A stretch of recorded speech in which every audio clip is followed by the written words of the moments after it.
Messi, encara Messi, encara Messi, encara Messi, encara Messi, encara Messi, encara Messi, encara Messi, encara Messi, encara Messi, encara Messi, encara Messi, gol, gol, gol, gol, gol, gol, gol, gol, gol, gol, gol, gol, gol. Manchester City are still alive here. Balotelli, Aguero! Et pour Ribéry qui va arriver devant Casillas. Vas-y mon petit. Le premier but de Ribéry avec l'équipe de France. Liverpool 3-0. Corner taken quickly, Origi! Unbelievable! Divock Origi!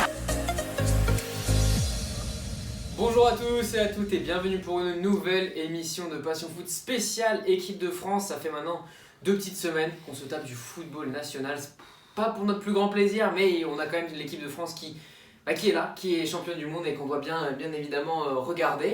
Et on les a regardés ensemble. Brieux, comment ça va ? Ouais, bah ça va bien.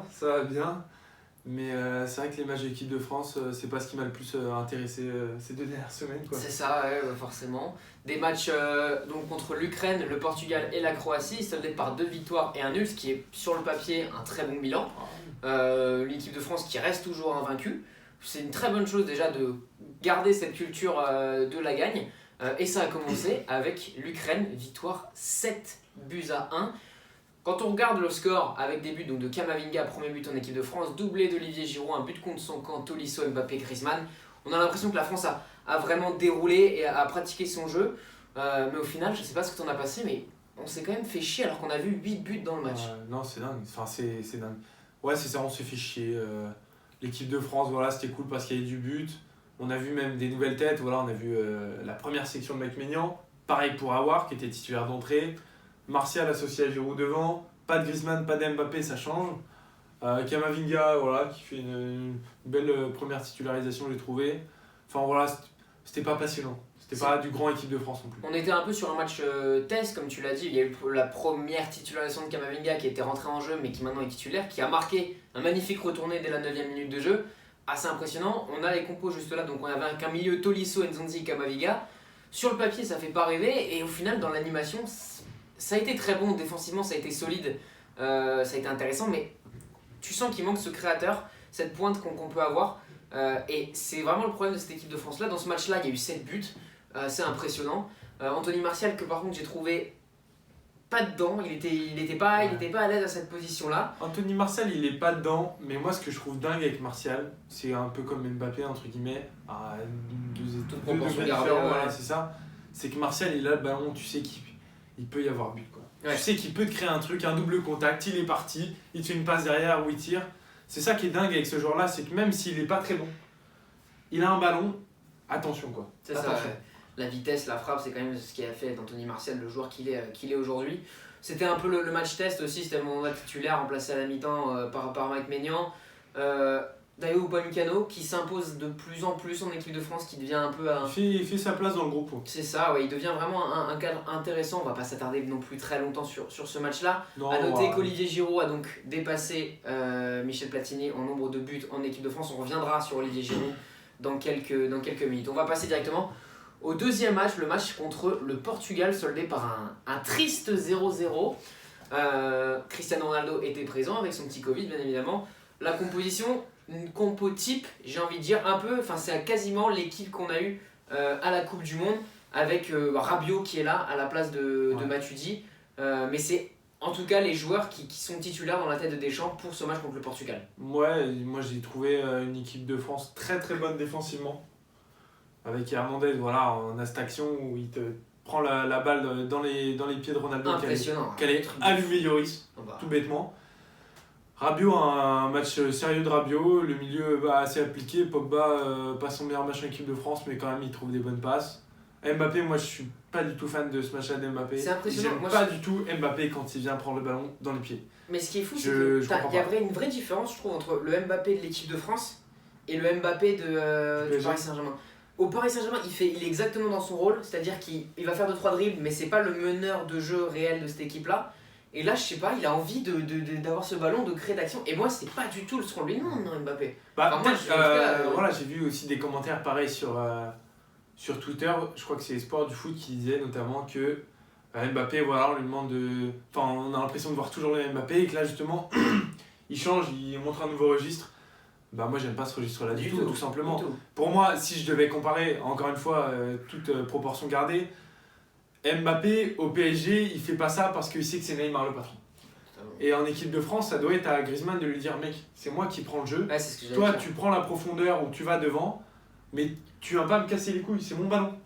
Et Griezmann, il le fait peut-être pas. Ou encore une fois, on sait pas ce qui se passe. Peut-être c'est Deschamps qui dit à Mbappé et Griezmann, voilà, faites le jeu à deux. Mais moi, c'est pas comme ça que j'aime Mbappé. C'est exactement ça. Ce que je voulais dire, c'est que Mbappé, on a un peu l'impression que, vu le niveau actuel d'Antoine Griezmann, qui n'est pas à un niveau Euro 2016 ou même Coupe du Monde 2018 où il était vraiment au top niveau, j'ai l'impression qu'Mbappé est un peu en train de se dire bah vas-y, tu sais quoi, c'est moi qui fais le jeu. Et c'est pas du tout dans son style, c'est pas du tout ce qu'il doit faire et ça apporte pas du tout à cette équipe de France. D'ailleurs, il y a eu quand même une animosité en attaque qui était. Enfin, je retiens pas de grosses actions. Enfin, Rui Patricio n'a pas eu un taf énorme à faire contre une équipe de Portugal qui d'ailleurs a été impressionnante, avec de très bons joueurs partout. Rien qu'on voit l'attaque. Ils ont une belle équipe quand même. Hein. Ouais. Quand on voit l'attaque, c'est quand même assez impressionnant. Enfin, il y a encore même, c'est tout con, mais Pepe est encore là, il fait très bien le taf. Ruben Diaz s'impose. Danilo Pereira que j'ai trouvé plutôt bon pour une fois. Le milieu de terrain est incroyable. Non, enfin, tu vois l'équipe, c'est une équipe du Portugal qui a pas grand chose, si ce n'est rien du tout, à envier à l'équipe de France. Ah, quoi. vraiment, ouais. Au niveau du gardien, Lloris pour moi est bien au-dessus. Après, partout, voilà, Semedo il fait un bon match. Ouais, c'est ça, Ruben Diaz il est encore jeune, Pepe, voilà, vieux briscard. Mais voilà, le milieu c'est un milieu qui est sérieux. William Carvalho il a fait ses preuves. Bruno Fernandes à Manu, voilà, on C'est connaît tous. impressionnant. Devant Félix, Ronaldo Silva, bah voilà. Sachant qu'il y a Diego Jota qui est encore sur le banc et qui est un joueur que moi j'adore. Non, mais la satisfaction que tu peux sortir de ce match, c'est voilà, pas avoir pris de but. D'ailleurs, j'ai dit une bêtise tout à l'heure, c'est pas l'équipe titulaire parce qu'il y a Presnel Kipembe qui a pris la place de Samuel Umtiti dans ce 11 titulaire. Ouais. Presnel Kipembe qui Taille patron. est impressionnant depuis le Final 8 de la Ligue des Champions, qui a pris cette responsabilité au Paris Saint-Germain en tout cas de se dire voilà, maintenant c'est moi le titulaire et il n'y aura pas d'autre débat. Et là il est en train de se dire bah vas-y, tu sais quoi, il y a un trou à côté de Varane qui est là depuis le départ de Samuel Umtiti, je trouve, qui n'a pas été réussi à combler par l'anglais. Et Kipembe, il a toute sa chance pour être là. Et pour moi, c'est actuellement, on va en reparler, on va directement faire un débat là-dessus sur Kipembe si on veut. Pour moi, actuellement, c'est le meilleur défenseur central, actuellement, bien évidemment, français. Je sais pas si c'est le meilleur défenseur central français. J'ai pas d'autres noms qui me viennent en tête en tout cas, c'est vrai. Mais en tout cas, je suis sûr qu'en équipe de France, selon moi, c'est le meilleur complément à Raphaël Varane. De loin, mais de loin. Parce que c'est un défenseur, au niveau de l'agressivité, au niveau du. C'est un bulldog. Tout ce qu'il donne, voilà, il jette bien, il fait vraiment bien. Il est pas manchot avec ses pieds, tu vois, il tend des percées et tout, alors que Varane, il est plus dans la distribution, à prendre son camp, etc. Comme l'anglais un peu. Alors que t'as à côté, ouais, c'est ça, c'est ce bulldog qui va venir t'emmerder, te chatouiller les attaquants et les attaquants, il va pas les lâcher. On les a vus, hein. Ronaldo est dans sa poche. Franchement, Ronaldo il est dans sa poche. Il a mis Lewandowski, Ronaldo, Messi dans sa poche. Il n'y a pas un grand attaquant qui Kipembe n'a pas mis dans sa poche sur un match. C'est fort. Donc c'est voilà, c'est un. Dans les grands matchs, il arrive, contrairement à d'autres défenseurs, dans les grands matchs, il arrive à avoir cette intelligence et cette force de se dire bah sur ce gros match, le meilleur attaquant de l'équipe, bah, il est pour moi. Et il va dire à tout le vestiaire, celui-là vous le touchez pas, il est à moi. Et au final, Ronaldo, il a eu cette grosse occasion sauvée par Lucas Hernandez, mais sinon. Ça reste Ronaldo, mais Kipembe, il l'a mangé. Hein. Même un bon match défensivement pareil de Lucas Hernandez. Hein. Ouais. Lui, on n'en parle pas beaucoup parce qu'à chaque fois, t'as l'impression qu'il te rend des copies nickel. Le mec, il fait des matchs des sans faute parfois. Et voilà, encore une fois, un bon match. On n'en parle pas beaucoup parce qu'il est bloqué actuellement au Bayern avec Alphonso Davies, mais ça reste un des meilleurs. Il a pas mal repris en défense. Il joue central, ouais, aussi de temps en temps. Mais cette saison-là. En tout cas, en équipe de France à gauche, je pense que pour l'instant, il n'y a pas meilleur poste. Il y a peut-être son frère qui peut venir le faire chier, pourquoi pas. Ah. Mais sinon, ouais, actuellement. Mais en tout cas, un match très bon défensivement, à revoir sur l'attaque, mais très très bon défensivement. Et enfin, le dernier match qui a eu lieu il y a très peu de temps contre la Croatie. Encore une fois, rewind de 2018. Victoire de l'équipe de France. Alors là, je pense, déjà, quand on voit la compo d'équipe, Lucas Digne est titulaire, l'anglais est titulaire également. On parlait de Kipembe, va falloir parler de l'anglais aussi, que moi je ne peux plus. Ferland Mendy à droite est impressionnant. Le milieu de terrain, Rabiot, Nzonzi, Tolisso. Alors, quand j'ai vu ce milieu de terrain, j'ai pas non plus kiffé. Moi, j'avoue que je suis pas un grand fan de Nzonzi. En fait, c'est un mec, j'aime bien quand tu le fais rentrer parce qu'il t'apporte de la sérénité, tu sais qu'il va jouer simple et tout. Mais d'entrer comme ça, Ouais, en fait, Moi, j'ai c'est du mal. Hein. Rabiot, taille patron encore une fois. Tolisso, j'ai trouvé très effacé. Et Nzonzi fait son taf, mais c'est pas un taf qui peut être complémenté par des joueurs comme Rabiot ou Tolisso. Surtout quand t'as des mecs comme Camavinga déjà sur le banc. Je suis désolé, Camavinga est actuellement meilleur qu'Nzonzi. Je dirais Ouais, mais après, peut-être pas meilleur que Tolisso. Nzonzi, c'est une sentinelle.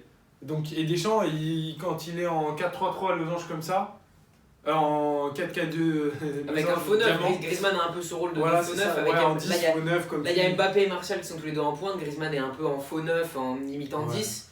En électron libre. C'est dans la tête de Deschamps, Nzonzi, c'est un vrai 6, alors que Camavinga, et je suis d'accord avec lui en vrai, Camavinga, c'est plutôt un 8 qui peut jouer 10, tu vois. C'est pour ça que par exemple, tu vois, mettre ce milieu de terrain Nzonzi Camavinga qui marche très bien à Rennes aurait été peut-être. Ah ouais, je suis d'accord. Aurait été peut-être plus. Le premier match, on a vu, quand t'avais Nzonzi Nzonzi et Camavinga qui jouent ensemble, les deux, ils se connaissent par cœur. Très bon match, victoire d'ailleurs 2-1 de l'équipe de France avec une roquette d'Antoine Griezmann à la 8ème minute. Très bonne première mi-temps de l'équipe de France. Et deuxième mi-temps. Un gros raté d'Mbappé. Catastrophe. À la 15ème, un gros raté d'Mbappé. Tourelle, faut que tu le fasses bosser la finition à ton là parce que c'est pas possible. Vraiment, si tu veux jouer neuf, mec, il va falloir finir les actions, hein, parce que c'est pas possible. Et donc victoire de 2-1, but de Kylian Mbappé à la 89ème sur une action. Magnifique. Il n'y a pas eu une action construite de la deuxième mi-temps, mais alors celle-là. En vrai, elle est pas construite de ouf, hein. C'est Pogba qui t'envoie un missile très bonne, énorme rentrée de Paul Pogba. Digne qui te la met en une. Digne, il fait un bon match. Moi, aussi, Digne, voilà, c'est pas le joueur le plus clinquant, mais à chaque fois qu'il joue en bleu, ça fait maintenant. Depuis la Coupe du Monde, je dirais, il est sérieux le mec. À chaque fois, il fait ses matchs. Défensivement, c'est bon. Offensivement, il apporte toujours. Voilà, c'est. Depuis qu'il est à Everton, depuis qu'il est à Everton, il a pris vraiment une vraie place dans cet effectif-là. On sent qu'il y a la patte un peu Ancelotti dessus aussi. Que ça y est, il l'a fait grandir. Il est passé par des grands clubs quand même, Lucas Digne, le PSG, le Barça, la Roma. Maintenant Everton avec un entraîneur comme Carlo Ancelotti. Il prend vraiment cette proportion-là et je trouve ça vraiment cool d'avoir cette possibilité à gauche qu'on n'a pas à droite. Même si Ferland Mendy a très bien dépanné hier à droite. Mais c'est assez impressionnant de voir ça. Anthony Martial encore une fois titulaire, plutôt bon match, même s'il n'y a toujours pas il est pas décisif, mais comme le premier match entre guillemets, semble que quand il a le ballon il peut se passer quelque chose. C'est ça exactement, c'est dans l'ADN d'Anthony Martial, mais deuxième mi-temps catastrophique, et pour moi des trois matchs c'est le pire hier, parce qu'il y a une première mi-temps qui est maîtrisée et la deuxième mi-temps est complètement catastrophique. Sur le but de la Croatie, c'est l'erreur de Camavinga qui est rentré. D'ailleurs, on a vu Didier Deschamps qui a pété un câble sur lui parce que l'erreur est quand même. L'erreur est flagrante, mais le mec a 17 ans, le mec est plus jeune que nous. Voilà, c'est des erreurs qui arrivent et c'est comme ça que ce mec-là va grandir. Au final, voilà, la France repart avec 2 victoires et un match nul. Égalité toujours avec le Portugal au classement pour cette Ligue des Nations. Il va y avoir un très gros match le mois prochain au Portugal pour justement reprendre cette première place. Et on espère en tout cas pourquoi pas si l'équipe de France bat le Portugal, je pense que ça sera bien et ça sera très important pour la Ligue des Nations. Alors je vous avoue que la manière, qu'est-ce que fait gagner cette Ligue des Nations, je sais plus trop, je crois que c'est des places qualificatives en Euro, c'est toujours bon en tout cas c'est bien, c'est toujours bon à prendre, donc si on peut aller chercher pourquoi pas un autre titre et empêcher Cristiano Ronaldo d'aller chercher encore une fois cette Ligue des Nations, ça sera que du bonus. Maintenant on va faire un petit focus sur certains joueurs après avoir passé un petit peu en revue tous ces matchs là. On a vu le niveau de jeu, tout ça. On va parler d'un très grand joueur désormais de l'équipe de France et pas que par la taille, Olivier Giroud, 43 buts en équipe de France qui dépasse du coup Michel Platini après son doublé contre l'Ukraine, dont un deuxième but, premier but en dehors de la surface dans la carrière d'Olivier Giroud en équipe de France. Sacré mine. Deuxième meilleur buteur de l'histoire. Qui l'aurait cru au début de la carrière d'Olivier Giroud en équipe de France? Personne. Pas moi en tout cas. Personne. Pour moi. Même, on parle de 43 buts aussi, mais il a franchi le cap des 100 sélections aussi. Soirée incroyable pour Olivier Giroud contre l'Ukraine. Vraiment capitaine. Ouais, première fois capitaine. Une belle soirée pour Giroud et c'est même si, je vais pas dire qu'il est limité, mais c'est un mec qui s'est toujours donné à 100%. Il a toujours travaillé vraiment, même quand en club il était remplaçant. À chaque fois en deuxième partie de saison, il arrivait à devenir titulaire, alors que le mec, tu le dis, mais non, il a recruté 80 millions, je sais pas combien. C'est ça. Giroud va jamais jouer, finalement il arrive à jouer.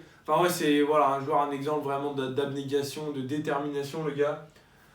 sans sélection, enfin 102 maintenant, 43 buts, une Coupe du Monde, enfin voilà, sa carrière elle est incroyable. Alors je vais te poser une question, est-ce que Giroud est une légende de l'équipe de France désormais?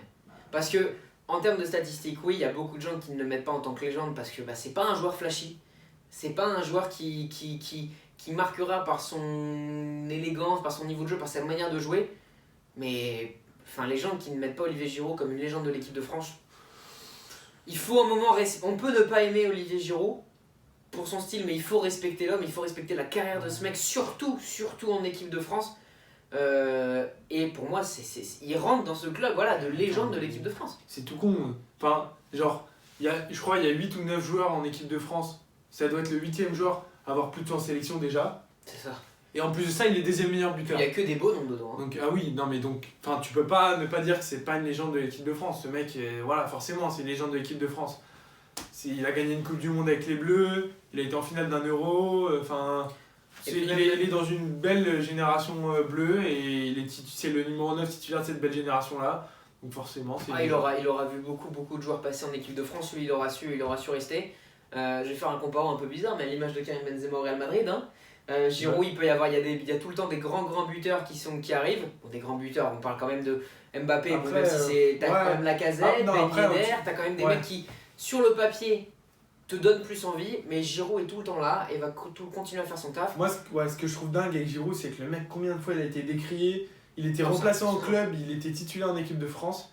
Et à chaque fois, le mec, il a planté un but. Chaque fois qu'il y a eu des critiques sur une sélection de Giroud, il arrive, le mec, il te marque un but. Tu fais bien joué. Il y avait un reportage dimanche dernier sur Téléfoot absolument incroyable où ça prenait au trip vraiment. Il y avait ce match face au Cameroun, je crois, où il marque. C'est le match où Payet met un coup franc magnifique. Là, sur un caviar de Pogba en plus. Voilà. Il met un but magnifique, il sort, il se fait siffler. Ouais. Alors que le mec marque un but encore une fois. À un moment, c'était quasiment un but par match. C'était juste avant. Il était quasiment un but par match en équipe de France. Et le mec se fait siffler et le mec est là. Le mec va aller te faire la Coupe du Monde sans marquer. Mais qu'est-ce qu'il est important dans cette équipe de France en 2010. De toute façon, moi, ce que je trouve magnifique, je crois que c'est dans le reportage aussi, ou peut-être dans une autre interview de Griezmann. Mais c'est Griezmann, il te le dit à chaque fois qu'il parle de Giroud, il dit. Moi je serais. Non, il dit en équipe de France, je serais pas là à ce niveau-là, entre guillemets, au niveau des buts et tout. Griezmann en est à 33 s'il n'y avait pas Giroud, parce que Giroud il crée tous les espaces. Ouais. Même tu vois, à l'Euro, il le montre dans le reportage Euro 2016, tu vois Giroud qui attire deux défenseurs, déviation de la tête, Griezmann face à face contre le gardien, voilà ses buts. Même on l'a vu en Coupe du Monde, donc ouais, les gens qui ne mettent pas Giroud en équipe de France, qui ne mettent pas Giroud en tant que légende de l'équipe de France. Enfin, il y a un moment où il va falloir respecter le bonhomme et respecter la carrière parce que personne ne le voyait à ce niveau-là, même quand il était parti à Arsenal. Avec une longévité folle comme ça et avoir cette confiance-là, c'est impressionnant. Et on lui souhaite de, pourquoi pas, dépasser Thierry Henry et devenir le meilleur buteur de l'histoire de l'équipe de France. Il lui reste au moins un Euro, à mon avis. On verra pour la Coupe du Monde, mais je pense que ça va être short, moi je pense. Je pense que l'Euro il sera là. Je pense que ça va être short pour Giroud de dépasser Thierry Henry. De dépasser Thierry Henry, ouais. Bon, et de toute façon, en vrai. Si le mec qui va dépasser Thierry Henry, un moment ou un autre, Kylian Mbappé, je pense, sera meilleur buteur de l'histoire de l'équipe de France. Vu comment il est parti, c'est pas. Même Antoine Griezmann pour aller, pourquoi pas, grimper. Ouais, Antoine Griezmann, je pense, pourra faire un intérim. Le mec, il a même pas 30 ans, il est déjà à 33 buts. Sauf blessure, voilà, ce serait pas déconnant. Ça serait pas déconnant. Justement, Antoine Griezmann, on va en parler un peu. 3 matchs extrêmement différent. Ouais. Premier match où il n'est pas titulaire, il rentre en jeu, il n'est pas stratosphérique, mais il marque. C'est ça qui est dingue. Deuxième match contre le Portugal, complètement inexistant. Enfin, le Griezmann du Barça. Et le match contre la Croatie. Après, contre le Portugal. À l'image de l'équipe de France, très bon début de match, avec un but magnifique. Et derrière, ça se calme. Contre le Portugal, je voudrais revenir rapidement sur ce qui s'est passé. Pour moi, le match France-Portugal. C'est pas du tout le. Je trouve vraiment que Didier Deschamps s'est trompé au niveau de l'animation offensive. Pas du tout le bon dispositif. Moi j'aurais plutôt tenté quelque chose, un 4-3-3, comme on avait l'habitude, entre guillemets, type Coupe du Monde, dans le sens où tu mets Griezmann en 10, quoi. Ouais. Et tu mets deux ailiers. Sur le 4-2-3-1, quoi. C'est ça. Et là c'était vraiment dégueulasse sur les ailes, il n'y avait personne. Du coup, Griezmann en a pâti forcément parce que c'est lui le meneur de jeu de cette équipe de France. Et donc voilà, quand tu joues dégueu, c'est aussi que ton meneur de jeu il joue vraiment dégueu.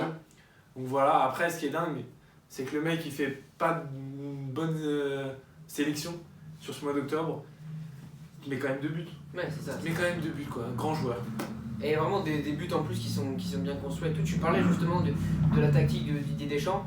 On a eu 3-5-2 il y a un mois qui a complètement été zappé. Maintenant on est sur un 4-4-2 en losange avec deux Diamant buteurs. comme disent les Anglais. Diamant, parce qu'ils ont plus d'argent. Merci Pierre Ménès. Et non, on est sur ce 4-4-2 losange. Avec soit Giroud et Mbappé, avec Mbappé qui décroche beaucoup, Giroud qui reste dans l'axe.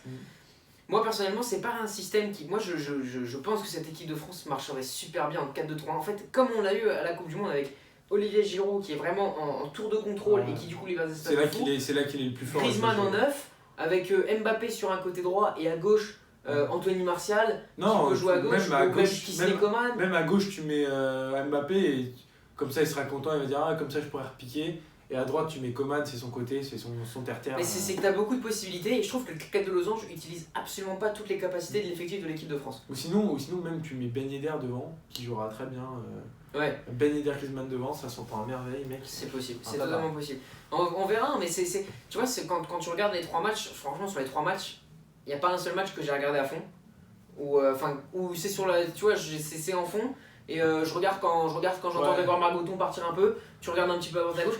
Ça fait plus envie l'équipe de France en fait. On a eu cette période avec la Coupe du Monde qui était. Est-ce qu'il y a un moment où tu t'es vraiment dit, il y a un match de l'équipe de France, je vais me régaler là.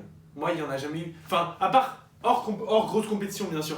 Un match de qualif pour l'Euro, un match amical, enfin, dans le sens, contre les grosses nations où tu dis une belle affiche, voilà. Mais tu te dis jamais, la France va me régaler avec son jeu quoi. Cool, je vais voir l'équipe. Jamais ça, vraiment. Il n'y a aucun match, même contre les îles Féroé ou quoi. Tu te dis pas on va en mettre 5, tu te dis on va gagner 2-3-0 mais on va se faire chier quand même. Et ce qui est fou c'est que tu dis on va pas en mettre 5, on en a mis 7 à l'Ukraine, on s'est quand même fait chier. On s'est quand même fait chier. C'est ça. Et en vrai ce qui est dingue entre guillemets c'est que on se balade contre l'Ukraine. Tu dis après c'est l'Ukraine et finalement ils vont te taper l'Espagne. C'est ça, ils vont taper l'Espagne, ils font un très gros match contre je crois que c'était l'Allemagne où ils perdent 2-1 mais ils sont très très bons. Ouais. Et non, enfin je sais pas ce qu'il faut faire avec cette équipe de France pour qu'on retrouve du beau jeu. Moi je pense qu'après, en fonction de ce qui se passe à l'Euro, je pense que si l'Euro avait eu lieu cet été, moi je pense il y aurait eu, déjà on se serait fait laver. Moi je pense vraiment qu'on se serait fait laver. Et il y aurait eu une remise en cause de Didier Deschamps. Je pense, alors j'ai peut-être, bien évidemment on parle d'un coach champion du monde, voilà. Je pense qu'il va vraiment falloir se poser la question au monde de Didier Deschamps en mode, putain, genre, s'il se passe quelque chose de très grave à l'Euro, c'est-à-dire pas une demi-finale, genre si tu le fais sortir en quart, même que ce soit par n'importe qui, tu dois aller en demi-finale. Ouais. Si t'as pas une demi-finale et que ton jeu a été dégueulasse tout le long de la compétition, après tu changes pas un coach un an avant une Coupe du Monde, quoique l'Espagne l'a fait avec Lopetegui et ils l'ont changé 2 jours avant, mais il va falloir se poser la question, je pense, à un moment. Moi ce que je trouve, enfin. Pour moi, Deschamps, c'est un entraîneur vraiment de compétition. Genre, tu te fais chier. Quand tu regardes l'équipe de France, tu te fais chier tout le temps. Tout le temps. Même, enfin, pour la Coupe du Monde, c'est pas pareil parce que t'as ce sentiment où t'es derrière ton pays, t'es en mode ah putain, les gars. Mais tu te régalais pas non plus de ouf devant l'équipe de France, tu vois. Mais tu sais qu'en grande compétition, ça va être terriblement efficace, mec. Terriblement efficace, encore en plus avec les joueurs qu'on a. Genre, le match contre la Croatie, moi je l'ai un peu vu comme un match de. Tu vois, le match contre la Croatie, je l'ai exactement vécu comme un match, enfin vécu, pas intentionnellement, mais j'ai vu la même persuasion que un match de compétition officielle. C'est on n'est pas très bon, on défend bien, et puis d'un coup, et ça rentre. Des exploits un peu individuels, genre Griezmann qui te sort une frappe, un missile, Pogba une ouverture incroyable, Digne qui met son centre magnifique, Mbappé qui finit vraiment bien alors qu'en début de match il t'a raté un truc mais immanquable. Enfin c'est les astres s'alignent bien, la chatte à Dédé. C'est assez perturbant en tout cas les prochains matchs de l'équipe de France, donc le match très important contre le Portugal dans un mois tout pile. Ça sera du coup le 14 novembre le prochain match de l'équipe de France. Il y aura aussi un match contre la Suède je crois. Pour finir cette campagne de Ligue des Nations, il faudra assurer au minimum déjà, si on est premier de ce groupe c'est déjà très bien parce qu'il y a quand même la Croatie, le Portugal, la Suède qui sont de très bonnes équipes. Ça renforcera un peu ce collectif là qui est déjà très bien rodé et on espère encore plus de bonnes performances de l'équipe de France et du jeu messieurs, s'il vous plaît, pour les prochains matchs, ça serait sympa. En tout cas, on a fait le tour à peu près de cette équipe de France, ou tu veux rajouter quelque chose? Kimpembe, on en a déjà un peu parlé, mais voilà, patron, futur capitaine du Paris Saint-Germain, enfin deuxième capitaine, et ouais, tu vois, je vais te poser une question à ton avis, genre quand tu as, donc t'as Varane, qui à mon avis est indétrônable à ce poste-là, tu vas avoir Upamecano, l'anglais, Umtiti, mais bon, ça c'est rien. Lui, Laporte. Kimpembe, Laporte, il y a une concurrence, Jules Koundé, qui va peut-être pourquoi pas venir. Quand tu vois tous ces défenseurs-là, Zuma aussi. Zuma qui est là aussi, quand tu vois tous ces défenseurs-là, pour moi, il n'y a pas de débat sur la personne que tu dois mettre à côté de Varane.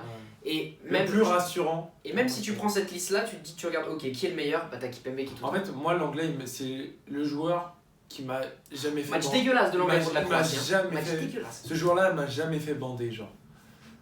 Et Dieu sait qu'il y a des joueurs qui. Non, mais dans le sens, l'anglais, je sais pas, je trouve que c'est un joueur neutre. Genre, dans le sens, Varane dégage quelque chose. Il fait pas il des est bons grand, matchs, il fait pas des mauvais matchs. C'est ça, l'anglais, t'as l'impression que il va toujours être en mode ouais, ça va, genre. Ouais, ça va les mecs, ouais, ça va. Manque de charisme. Alors que Kimpembe, tu vois, il va être là, il va te fumer un attaquant. Il a une bonne. Je pense que l'image de Kimpembe aussi ressort beaucoup. C'est un mec qui est quand même très jovial, qui nous a fait kiffer pendant la Coupe du Monde juste par ses stories. Et maintenant qu'il est ce niveau-là, en plus d'avoir cette personnalité, je pense qu'il est en train vraiment de prendre une place très très importante dans ce groupe. Et ça m'étonnerait pas que à l'Euro, si ça continue comme ça, bah, le mec titulaire à côté de Varane, c'est Kimpembe. Je veux. C'est tout ce qu'on souhaite, en tout cas, c'est tout le mal qu'on souhaite à Presnel Kimpembe. Et voilà, merci à tous d'avoir écouté ce petit débat sur l'équipe de France. Rendez-vous du coup le mois prochain pour voir où on est cette équipe de France. Est-ce que l'équipe de France va gagner ce groupe de Ligue des Nations et pourquoi pas continuer dans cette compétition. N'oubliez pas de regarder les anciennes vidéos et de vous abonner bien évidemment à la chaîne YouTube et au compte Instagram. Tout est dans la description, toujours, ça ne bouge pas. Et on se dit à très bientôt pour une prochaine vidéo. Ciao. Messi, encara Messi, encara Messi, encara Messi, encara Messi, encara Messi, encara Messi, encara Messi, encara Messi, encara Messi, encara Messi, encara Messi, gol, gol, gol, gol, gol, gol, gol, gol, gol, gol, gol, gol, gol. Manchester City are still alive here. Balotelli, Aguero! Et pour Ribéry qui va arriver devant Casillas.